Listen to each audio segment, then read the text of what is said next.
সুপ্রভাত, নমস্কার জানিয়ে আজকে আবার একটা নতুন দিন শুরু করলাম। নতুন দিনে নতুন সকালে আবার একটা সুন্দর নতুন ভ্লগ নিয়ে চলে আসলাম তোমাদের সামনে। আমার ঘরে বাইরে লাইফস্টাইলে তোমাদের সবাইকে স্বাগত জানাচ্ছি। তোমরা এসো, দেখো সারাদিন আমি কি করছি। আশা করছি তোমরা নিশ্চয়ই ভীষণ ভালো আছো, আর আমিও ভীষণই ভালো আছি। সকালবেলায় আবার বাইরে চলে আসলাম। ভীষণ মেঘ হয়ে আছে, বৃষ্টি হচ্ছে, মাঝে মাঝে বৃষ্টি হচ্ছে, আবার মেঘ কমছে, আবার বৃষ্টি হচ্ছে, এই চলছে। মানে কোনো সময় ঘন মেঘ হয়ে বৃষ্টি হচ্ছে, আবার কোনো সময় মেঘ কেটে গিয়ে একটু ঘোলা হয়ে থাকছে, কিন্তু রোদ উঠছে না সেভাবে।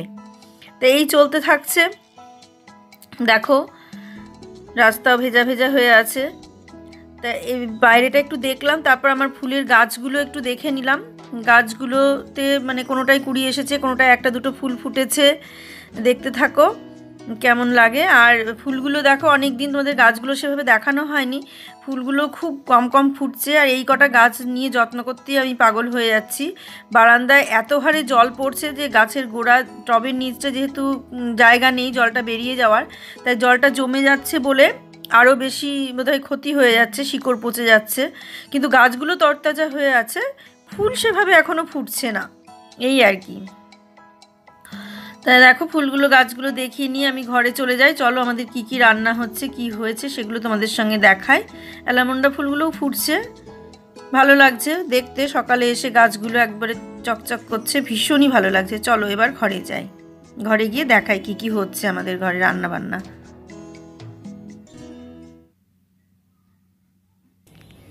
আজ সকাল থেকে আমাদের কি রান্না হলো আর কি হবে সেগুলো তোমাদের সঙ্গে শেয়ার করি।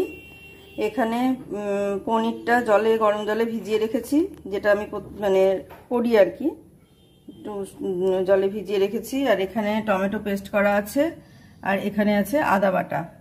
আজকে শুক্রবার যেহেতু আমাদের নিরামিষ, সেই কারণে এগুলো হয়। আর এখানে হচ্ছে তেল গরম করা আছে, মানে তেল কড়াইয়ে রাখাই আছে। আর এখানে আলু ভাজা আছে, টগরি এসে এগুলো রেডি করে রেখে গেছে। আর এখানে ও রান্না করেছে হচ্ছে আলু ভাজা, ভাত করেছে, আর এখানে মুসুরির ডাল, যেটা হয় রেগুলার, আলু ভাজার মুসুরির ডাল প্রতিদিনই হয়। আর তার সঙ্গে এখানে আলু পটলের তরকারি করেছে। এই আজকে রান্না হয়েছে। আর আমি এখন এই পনিরটা রান্না করব। আর এখানে বাসনটা শুধু যেমন থাকে নামানো সেরকমই আছে। আর এখন আমি এই পনিরটা রান্না করে নেব। ও তাছাড়া রুটিও ভেজে রেখে গেছে, তা আমি রান্না করব। দেখতে থাকো, পনিরটা রান্না করে নিই। পনিরটা জল থেকে ঝরিয়ে তুলে রাখলাম, এবার ভেজে নিই। ভেজে নিয়ে তারপরে আবার দেখো কিভাবে রান্না করি। খুব সাধারণভাবেই করব, একদম নর্মালভাবেই রান্নাটা করেছি। যেভাবে পনিরগুলো ভেজে নিয়ে সাধারণভাবে জিরে আর আদা দিয়ে করে সেইভাবেই করেছি। আজকে যেহেতু শুক্রবার, তাই পেঁয়াজ রসুন সবটাই আমাদের বন্ধ। পেঁয়াজ রসুন খাই না, আমরা নিরামিষ খাই পুরো শুক্রবারে। অনেকে এতদিন ধরে জেনে গেছো যে আমরা শুক্রবারে নিরামিষ খাই, আর শনিবারে আমি তো কিছু খাই না, মানে ফল টল বা এই টাইপের কিছু খেয়ে দিনটা কাটিয়ে দিই। আর ভাতটা সবাই ভাত মাছ সবই খাই, এই হলো আমাদের খাওয়ার নিয়ম। আর আমি একদম সাধারণভাবে পনিরটা রান্না করেছি আদা জিরে আর টমেটো পেস্ট দিয়ে। যদিও টগরি আদা জিরে মানে আদা টমেটো সবই পেস্ট করে রেখে গিয়েছিল, বাকিটা সমস্ত রান্না করে রেখে গিয়েছিল, সেই কারণে আমার অতটা অসুবিধা হয়নি। মাসি আসার আগেই আমি রান্নাটা করে নিয়েছিলাম, দিয়ে ফাঁকা করে দিয়েছিলাম জায়গাটা। মানে ওই জায়গাটা ফাঁকা না করলে ফ্যান চালাবে তো, গ্যাসটা জ্বালানো যায় না, যেহেতু মাসি ওখানে বাসন মাজতে বসে। আর ফ্যানটা না চালালেও জায়গাটা ভীষণই গরম। কিন্তু আমরা যখন রান্না করি তখন তো ফ্যান চলে না, আমরা গরমে কষ্ট করেই রান্না করি, কিছু করার নেই। কিন্তু মাসি যখন বাসন মাজে তখন ফ্যানটা চালিয়ে নিয়ে বাসন মাজে। যদি রান্না আমি ওখানে করি, মাসি কখনো বাসন মাজতে বসবে না, বসে থাকবে, বা বাইরে ঝাঁট দেবে, এটা করবে সেটা করবে, কিন্তু বাসন মাজতে বসবে না। যতক্ষণে ওই জায়গাটা ফাঁকা হবে তারপরে ফ্যান চালিয়ে তারপরে বাসন মাজবে। তা না হলে বলি চা করে দিচ্ছি, চা খেয়ে নাও, এরকম চা করে দিলে চাটা খেয়ে তারপরে বসবে। এটাই করে বেশিরভাগ। তবে বেশিরভাগ দিনই রান্না কমপ্লিট হয়ে যায়। যেদিন ছুটি থাকে সেই দিনটায় রান্না কমপ্লিট হয় না। আজকে যেমন শুক্রবার, তবুও টগরি রান্না করে দিয়ে চলে গেছে, কিন্তু তারপরে আমি সঙ্গে সঙ্গে করে নিচ্ছি। যেরকম টাইমে এসেছিলো রান্না করে দিয়ে চলে যাওয়ার পরে আমি সঙ্গে সঙ্গেই পনিরটা করে নিচ্ছি, কারণ বুবাই অফিসে যাবে। তা পনিরটা করে নিলাম বলে গ্যাসটা ফাঁকা হয়ে গেল। গ্যাস অফ হয়ে গেল বলে মাসি ওই জায়গাটা ফ্যান চালিয়ে বাসন মাজতে বসে গেল। তা এটাই হয়, মানে গরম লাগলে আর কী করবে বলো। আর টগরির কষ্ট হয়, টগরি তো আর ফ্যান চালাতে পারে না, যতই যা হোক জানলাটার একটা পাল্লা একটু খুলে দেয়, দিয়ে ওইভাবেই করে কষ্ট করে, কিছু করার নাই, যার যেটা কাজ তাকে সেইভাবেই করতে হবে। এখন মানে এত কিছু হয়েছে, চিমনি হয়েছে, এটা হয়েছে সেটা হয়েছে, ঝাঁঝ লাগে না, কিছু লাগে না, কোনো কিছুর মানে অভাব নেই আর কি মানুষের, বেশিরভাগ মানুষেরই, বেশিরভাগ বলবো না, মানে এই ব্যাপারটা নেই, বুঝতে পারি না যে আমরা এই যে চিমনিটা চালিয়ে দিলাম, তেলের ঝাঁঝটা পেলাম না, লঙ্কা দিলে তার ঝাঁঝটা পাচ্ছি না, সব টেনে নিচ্ছে, যারা পাচ্ছে সেটা বাইরে পাচ্ছে, গরম লাগছে ফ্যান চালিয়ে দিচ্ছে, না হলে বাইরে গিয়ে এসি চালিয়ে, ঘরে গিয়ে এসি চালিয়ে দিচ্ছি। এই যে ব্যাপারটা, এই ব্যাপারগুলো তো আগে ছিল না, বা চাইলেও আমরা কখনো পাইনি, মানে এই পরিস্থিতি ছিল যে না চাইতে কিছু পেয়ে যাব, এই ব্যাপারটা ছিল না, সেই জন্য আকাঙ্ক্ষাটা বেশি ছিল, এটা পেতে হবে, এটা করতে হবে। আর এখন ছেলে মেয়ে যারা বড় হচ্ছে, বাচ্চা বাচ্চা ছেলে মেয়ে, মা বাবা যতই কষ্ট করুক খুব চেষ্টা করছে যে তাদেরকে কোনো রকমভাবে অভাব বুঝতে দিচ্ছে না, যে না এটা দিলে মেয়ের অসুবিধা হবে, এটা না দিলে মেয়ের অসুবিধে হবে, এটা দিতেই হবে মেয়েকে, যেভাবেই হোক কষ্ট করে ছেলেকে হোক মেয়েকে হোক এটা এনে দিতেই হবে। তা আমার মনে হয় একটু পাওয়ার আকাঙ্ক্ষাটা থাকা দরকার, যতই যার প্রচুর জিনিস থাক, মানে যতই অভাব কারণ না থাক, আমি চাইছি না যে সবার অভাব থাকুক, আমার এটা মনে হয় যে যতই মানে সে পাওয়ার উপযোগী হয়, তবুও তার কিছু জায়গা থাকে যেগুলোতে একটু মানে বুঝতে দিতে হয় যে এগুলো করে নিতে হয়, এগুলো না করে নিলে হয় না, এই যে অভাবটা একটু রাখতে হয়, মানে চাইলাম না, চাওয়ার আগেই আমি পেয়ে গেলাম সব কিছু, এটা কিন্তু সবসময় ঠিক না। চাওয়ার আগে পেয়ে গেলে তার পাওয়ার ইচ্ছাটা নষ্ট হয়ে যায়, আর যেগুলো পেয়ে যায়, যেগুলো থাকে সেগুলো খরচ করে ফেলা বা শেষ করে ফেলা বা নিঃস্ব করে ফেলা, নিঃশেষ করে ফেলা, এই ইচ্ছাটা থেকে যায় যে আমার যখন আছেই ঠিক আছে এটা আমি খরচ করি, এটা আমি করি, কিন্তু যার নাই, যে একদমই যার কিছু নাই, সে কি করে, সে ভাবে যে না এটুকু নেই, এটুকু আমি বাঁচিয়ে রাখি। আমাদের ক্ষেত্রে কি হয়, কোনো দিন ধরো দেখছি আজকে চাল কম আছে, কি আজকে সবজি কম আছে, তখন আমরা কি করি, কম কম করে করার চেষ্টা করি, ঠিক আছে চাল কম আছে, রুটিটা ভেজে ফেলি, কালকের দিনটা এই চালটাতেই হয়ে যাবে।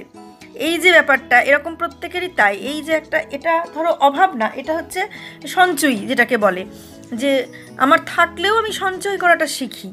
এই ব্যাপারটা যদি না থাকে, না চাইতেই যদি আমি পেয়ে যাই, তাহলে সেই পাওয়াগুলোর কোনো মূল্য থাকে না, সেই পাওয়াটা ধরে রাখাও যায় না।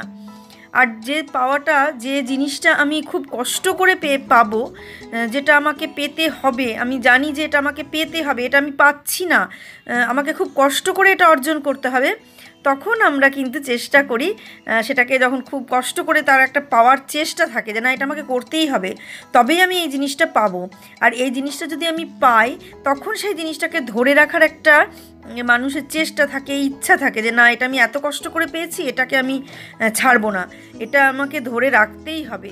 যেমন ধরো আমার এই যে আগেকার যে শাড়িগুলো, আমি চাইলেই ওই শাড়িগুলো হয়তো কোনো জায়গায় কাউকে দিয়ে দিতে পারি, বা শাড়িগুলো কিছু একটা এটা ওটা সেটা করে ফেলতে পারি, কিন্তু কি বলো তো, মানে যে সময় আমি ওই শাড়িগুলো কিনেছিলাম, মানে সবসময়ই আমাদের খুব কষ্ট করে জিনিস করতে হয়েছে, এখনও কষ্ট করেই করতে হচ্ছে, কিন্তু যে সময়টা আমি ওই শাড়িগুলো কিনেছিলাম, সে সময়টা আমাদের খুব সাংঘাতিক অবস্থা, মানে খুবই কঠিন পরিস্থিতি, তো জানোই যে সেই সময় কীরকম ভাবে সংসার চলতো মানুষের, তা সেই রকমভাবেই চলেছে। তা সেই জন্য শাড়িগুলো ভীষণ কষ্ট করে একটু একটু করে পয়সা জমিয়ে তারপরে ওইগুলো কেনা, সেই কারণে ওই অত কষ্ট করে যখন, শুধু তো ও একা কষ্ট করেনি, সেই কষ্টটা আমিও করেছি। আর সবচেয়ে বেশি আমার লোভ হচ্ছে গয়নার থেকে শাড়ির ওপরে লোভটা বেশি, কিন্তু আমার শাড়ি সত্যি একটাও ছিল না। আমার যখন বিয়ে হয়, তখন সেসব কথা পরে বলবো একদিন, আমার যখন বিয়ে হয় তখন আমার মাত্র 2-3টে মিনু শাড়ি ছিল, আর কিচ্ছু শাড়ি ছিল না, আর বিয়ের বেনারসিটা আর বৌভাতের সাউথ ইন্ডিয়া, আর কোনো শাড়ি ছিল না। তা আর এদিকে আমি শাড়িটা ভীষণ ভালোবাসতাম, ভীষণ, মানে ভালো ভালো শাড়ি পরবো এই নেশাটা আমার ছোট থেকে ছিল, কিন্তু আমার ভাগ্যে হয়তো ছিল না, সেই কারণে যখন যে শাড়ি কটা আমি কিনেছি, ভীষণ কষ্ট করে কিনেছি, খুব কষ্ট ওই শাড়িগুলো, মানে একটা শাড়ি আমি প্রত্যেকটা অনুষ্ঠানে হয়তো পরে যেতাম, আবার এসে খুলে সেটাকে যত্ন করে ভাঁজ করে রাখা, মানে এই যে কষ্টের জিনিসটা কষ্ট করে পেয়েছি তাই যত্ন করে রাখা, তা সেই ব্যাপারটা, সেই জন্য কাউকে দিতেও পারি না, প্রাণে ধরে ফেলেও দিতে পারি না, কিছুই করতে পারি না। ওগুলো যত্ন করে আলমারিতে আছে তো আছে, ঠিক আছে থাক না, ফেলতে গেলেই বা কাউকে দিতে গেলেই মায়া হয়, বাবা এত কষ্টের জিনিস, এত কষ্টের জিনিস, এরকম মনে হয়। তা সেটাই ব্যাপার, এই যে আজকে ইউটিউবটা করছি এটাও কত কষ্ট করে করছি। হ্যাঁ, তা এটাই মানে এত কষ্ট করে করছি যে এত কষ্ট করে পাবো, তাই সেটাকে ধরে রাখার চেষ্টাটাও বেশি থাকবে। যেটাই বলছি, তোমরা পাশে থাকো, তাহলে আমার এই কষ্ট সার্থক হবে। আমি যে পরিশ্রম, যে কষ্ট করছি, তোমরা পাশে থাকলে সে কষ্টটা আমার সার্থক হবে। তাহলে দেখো, আমি আলু কটা ভেজে নিয়ে, আলুর পাঁপড় এগুলো কিনে নিয়ে এসেছিলাম, তো সেই পাঁপড় কটা ভেজে নিয়েই বড়বাজার থেকে কিনে নিয়ে এসেছিলাম, এর আগে একদিন গিয়েছিলাম, সেই দিন ভেজে নিয়ে আমি তোমাদের দেখাচ্ছি আমি কি কি কিনেছি। আমার এখনকার ব্লগ খুব কমই পাবে ঘরের, তা দেখো আমি কি কি কিনেছি তোমাদের সঙ্গে দেখিয়ে দিই। সকাল থেকে তোমাদের সঙ্গে সেভাবে কিছু শেয়ার করিনি, কারণ বলছি বারবার আমি মানে এতটাই এদিকে ব্যস্ত থাকছি অন্যান্য কাজে, যে সকাল থেকে সেভাবে কিছু শেয়ার করা যাচ্ছে না। মানে ঘরের অন্যান্য যে কাজ বা ব্লগ যেগুলো আমি যা করব সেগুলো আমি তোমাদের সঙ্গে শেয়ার করতে পারছি না। আমি এই বাইরের জিনিস কেনাকাটা এগুলো করতে করতেই আমার সময় শেষ হয়ে যাচ্ছে। তবে হ্যাঁ, আমি শনিবার থেকে আবার ঘরের কাজেই যুক্ত হয়ে যাব, মানে ঘরের কাজগুলো করতে হবে, ঠাকুর ঘর গোছানো বা অন্যান্য যে সমস্ত কাজ, পুজোর জন্য যে সমস্ত গোছানোর যে কাজগুলো, সেই কাজগুলো সারতে হবে। কোন পোশাক কখন পরাবো, কোন গহনা কখন পরাবো, এগুলো সমস্ত রেডি করে রাখতে হবে। তারপরে বাসনপত্র সমস্ত গুছিয়ে রাখতে হবে, রেডি করে ধুয়ে মেজে পরিষ্কার করে রাখতে হবে, যাতে সবকিছু ঠিকঠাকভাবে পরপর হয়ে যায়, ঝামেলাটা আমার কম হয়। এই সমস্ত ব্যাপারগুলো আমাকে করতে হবে। এগুলো আমি শনিবার থেকে শুরু করে দেবো, শনিবার বিকেল থেকে শুরু করবো, আর গোছানোটা শনিবার হয়তো সকালের দিকেই শুরু করে দেবো। আর এখন যেটা দেখছো এটা শুক্রবারের আমি তোমাদের সঙ্গে বলছি কথা, আর এই শুক্রবারের ব্লগটা তোমরা শনিবারে পাবে, আর শনিবারে যেগুলো গোছাবো সেগুলো তোমরা রবিবারে পাবে, এরকম পরপর পেতে থাকবে। এখন জন্মাষ্টমীর ব্লগ যেহেতু ঘরের কিছু আমি শেয়ার করছি না, এগুলোই শেয়ার করছি, দেখতে থাকো। আজও দু একটা জিনিস আমি কিনে নিয়ে এসেছি, যেগুলো আমি তোমাদের সঙ্গে এখন শেয়ার করব। যে সেটা হচ্ছে একটা কিছুটা শাটিনের কাপড় কিনে নিয়ে এসেছি, অনেকটা, বেশ খানিকটা, এটা অনেকটা বড়। এই দেখো শাটিনের কাপড় কিনে নিয়ে এসেছি, এগুলো ব্যাকগ্রাউন্ডটা ফুল দিয়ে আর এই কাপড় দিয়ে মানে সাজানোর জন্যে এটা কিনে নিয়ে আসা হয়েছে। এখন কিভাবে কি সাজাবো, কি করব, সেটা তোমাদের সঙ্গে যখন সাজাবো তখনই তোমরা দেখতে পাবে, এখন তো বলতে পারছি না। এটা দিয়ে আর ওই যে নেটের যেটা দেখলে পিঙ্ক কালারের, পিঙ্কের সঙ্গে হলুদ, আর তার সঙ্গে এই যে পিঙ্কের সঙ্গে হলুদ মানে এইরকম লাগবে, এই যে পিঙ্কের সঙ্গে হলুদ দেখছো যেমন লাগছে, এইরকমই লাগবে ওটাও সাজালে পরে। আর তার সঙ্গে বিভিন্ন কালারের ফুল দেব, দিয়ে সাজাবো। তা এইটা হচ্ছে একটা ব্যাপার। এটা অনেকটাই নিয়ে এসেছে, যে দুটো টুকরো নিয়ে এসেছে। প্রথমে এটা নিয়ে আসা হয়েছিল, তারপরে যদি ছোট হয় সেই কারণে আবার এইটুকু নিয়ে আসা হয়েছে। তা এই হলো। আর একটা জিনিস নিয়ে আসা হয়েছে খুব সুন্দর, আমার তো ভীষণ পছন্দ, এই হচ্ছে ধূপদানি। এই ধূপদানিটা নিয়ে আসা হয়েছে, এটা স্টিলের নেওয়া হলো। এটা মানে পেতলের নিলাম না, কারণ আমার পিতলের জিনিস যেগুলো কিনেছি সেগুলো মাজা ঘষা করতে খুব কষ্ট হচ্ছে। এই যে এরকম ভাবে খুলে এর ভেতরে ধূপকাঠিগুলো যেটা হয় আর কি, সবার যেটা আছে সেই রকম ধূপকাঠিগুলো এরকম, আর এটা ওপরে দেওয়া। এটা স্টিলের নিয়ে এসেছে, আমি ভেবেছিলাম পিতলের আনবে, তা বলছে যে না, পিতলের গুলো খুব মানে মাজলে, দোকান থেকেই বলেছে যে পিতলেরটা নিয়ে যেন না, মাজতে কষ্ট হবে, আর মাজলেও যে কালো হয়ে গেলে না পরিষ্কার হওয়া খুব কঠিন। পিতলের যে বাসনগুলো আছে সেগুলো তাই, একটু কালচে ভাবে সেই চকচকে ব্যাপারটা আসে না, জানি না কি দিয়ে মাজলে চকচকে হবে। তেঁতুল দিয়েও মেজে দেখলাম, পাকা তেঁতুল দিয়ে, কিন্তু অতটা পরিমাণ চকচকে সেই নতুনের মতো গ্লেজটা আসলো না। তা সেই কারণে বললো যে স্টিলই নিয়ে এসেছে, স্টিলেরই, খুব সুন্দর। আমার তো ভীষণ পছন্দ হয়েছে, যে এর মধ্যে ছাইগুলো এবার আর উড়ে উড়ে এদিক ওদিকে পড়বে না। খুব সমস্যা হতো, ধূপকাঠির ছাই এদিক ওদিকে উড়ে পড়তো। তাহলে দেখলে কি কি আমি কিনলাম, এই দুটো জিনিস কিনলাম। আর একটা কথা যেটা বলার জন্য আমি বলছিলাম, যে লাইভ করা, অনেকে বলছো লাইভ করতে, কিন্তু লাইভটা যে কিভাবে করে সেটা আমি সঠিকভাবে জানি না। তোমরা যারা জানো আমাকে একটু প্লিজ ব্লগে বলে দিও যে কিভাবে লাইভ করতে হয়। আমি মানে ওটা ঠিক বুঝতে পারছি না যে কিভাবে কি করব বা কি থাম্বনেল দেব, কি দেব, কতদিন আগে বলে দেব, মানে এই ব্যাপারটা আমি ঠিক বুঝতে পারছি না। আমাকে সবকিছু একটু ডিটেলসে লাইভের ব্যাপারটা একটু তোমরা জানিয়ে দিও, আমার তাহলে অনেক সুবিধে হবে করব। কারণ ওয়াচ টাইম তো এই সেপ্টেম্বরে তো বললাম 1 বছর পূর্ণ হয়ে যাবে। এবার 1 বছর পূর্ণ হয়ে গেলে নাকি ওয়াচ টাইম কাটতে শুরু করে। তো সেই পরিমাণ ওয়াচ টাইম যদি আমার কেটেই না, এমনিতেই তো মানে হয়নি পূরণ, কিছুই হয়নি, তো যেটুকু হয়েছে সেটুকু থেকে যদি আবার কেটে নেয়, তারপরে সাবস্ক্রাইবারও বাড়েনি, তো সেগুলো থেকে যদি কেটে নেয় তাহলে তো আরো মুশকিল হয়ে যাবে। আমি ভেবেছিলাম যে কিছুটা হয়তো হবে, কিন্তু খুব দেরি হচ্ছে, আস্তে আস্তে ধীরে ধীরে হচ্ছে। সেটা হোক, তাতেও আমার অসুবিধা নেই, যারা যেভাবে পছন্দ করছে তারা সেভাবেই দেখছে। কিন্তু তবুও 1 বছরের মধ্যে পূরণ করতে না পারলে তো অনেক মুশকিল, তখন আর হবে বলে মনে হচ্ছে না, এই কদিনে কখনোই আর সম্ভব নয়।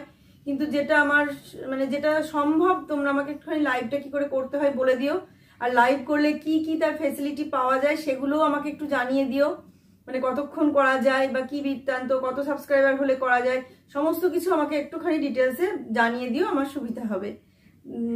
তাহলে করবো। অনেকেই করছে দেখছি, এটা করলে নাকি ভালো, তা আরো আগে থেকে আমার করতে হতো, কিন্তু আমি বুঝতে পারিনি যে এটা লাইভ করতে হবে। তো এই দিন কুশল কোহলি ব্লগ থেকে ওই দিদি বললেন যে লাইভ করো, তা আমি সেইটাই বলছি যে লাইভটা কি করে করব সেটা একটু আমাকে তোমরা জানিয়ে দিলে আমার ভীষণ ভালো হয়। তা আজকের মতো অনেকটা রাত হয়ে গেছে, আজকে ব্লগটা আমি এখানেই শেষ করছি। এইভাবে আমার পাশে থাকো, আরো বেশি বেশি করে সাপোর্ট করো, বেশি বেশি করে আমার ব্লগ দেখো। তোমরা সবাই ভালো থেকো, সুস্থ থেকো, সাবধানে থেকো, আর আমার ব্লগ দেখো। আর যারা নতুন তারা সাবস্ক্রাইব করো, আর পুরোনো ব্লগগুলোকেও দেখো।